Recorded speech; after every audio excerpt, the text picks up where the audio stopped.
वरून सुरू असलेल्या वादावर अखेर तोडगा निघालाय। मध्य रेल्वेचे वरिष्ठ अधिकारी यांच्यासोबत झालेल्या बैठकीमध्ये मोटरमनकडून करण्यात आलेली एडीएस सिस्टीम बाबतची मागणी मान्य झाल्याची सूत्रांची माहिती। तसंच रिक्त पदही लवकरात लवकर भरण्यात येतील असं आश्वासन देण्यात आलंय। दरम्यान मागण्या मान्य झाल्यामुळे रविवारचं आंदोलन मागे घेण्यात आलंय। उद्यापासून मोटरमन आधीप्रमाणेच कामावर हजर राहतील आणि सर्व ड्युटी पूर्ण करतील अशी माहिती आहे।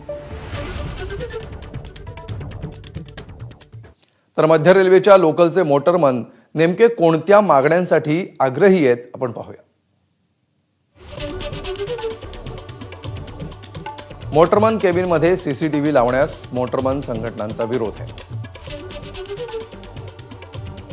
मेल एक्सप्रेस प्रमाणे लोकलसाठी सहाय्यक चालक नियुक्त करावा। डिटेल बुकमधील चुकांची दुरुस्ती करावी। चार्जशीट देण्याची प्रक्रिया थांबवावी। रनिंग रूममध्ये पुरेशा सुविधा द्याव्या।